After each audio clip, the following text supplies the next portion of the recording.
All right. Hello, everyone. How you doing? I think I got something very interesting that I really like to share.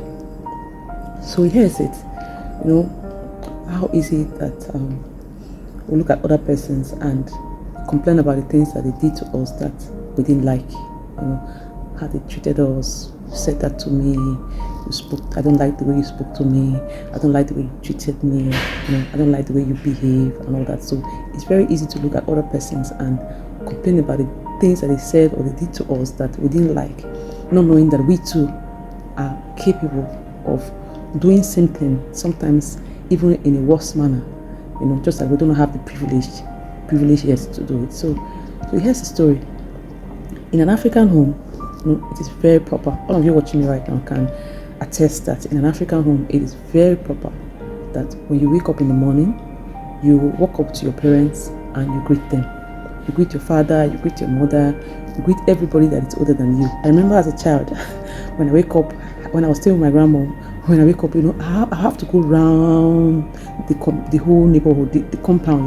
We live in mud houses then, about maybe 4 and 5 mud houses, all in a square, and just you have to wake up in the morning, greet my grandma, walk up to the other neighbors and greet everybody. So in an African home, greeting was very important and it's still very important. I grew up just doing that. I grew up, getting used to greeting everybody that's older than me. Respecting your elders was very important. And so the one way you show respect to your elders is that you wake up in the morning and you greet. So you know that if you walk past your elder in an African home and you don't greet, the knock that you receive in your head resets your brain. So my husband told me a story that as a child, he was coming back from school, something like that, and he walked past an elderly person. He didn't notice. He sincerely didn't notice that the elderly man was standing there. So he just walked past. He never knew that the father was upstairs watching him walk past that elderly person. So he came back. The dad asked him, "Did you greet that man that you saw downstairs?" So he honestly replied, "I didn't see the man." The father made him, go to every house, every apartment in that place. The father made him knock on every door, and greet. So just imagine you walk up to your neighbor's house and you knock the door and say, "I just came to greet you." So you greeted everybody in that compound. So it's very important. So I'm just saying that by the side to tell you how important it is that you should greet. So here's my story. So I wake up in the morning, I must greet my mom.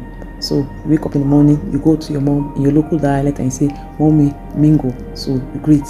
So but there's something that my mom does. My mom will not always respond. So every time you greet her in the morning, she doesn't respond. So she's not sleeping she's not praying, she's not meditating, she's just lying there. As an adult now, I tend to look back, why does she not answer when you greet? Was she reflecting on maybe the bills, responsibilities and all that, to cater for all 6 of us without a husband, without a support and all that? So I don't know. Greet her in the morning, my mom won't respond, and I used to feel very bad. I used to feel very, very bad about it. So there are times I'll protest, I'll greet her, "Mommy, Mingo," she will not answer. Mingo, that's how we greet in our local dialect. She will not answer. I'll greet her again, she will not answer. I'll greet her again, and I'll not protest. "Mommy, I'm greeting you." You want to cry. "Mommy, I'm greeting you." She will not respond to you in our local dialect. Ero you hear me. That's what she will just tell you. Let me translate for those who don't understand my language, Igbo language. It means, in pidgin English, na iye, they take the year word. She will not respond to you that way. So I'll just boot away and release. I'll feel so disappointed.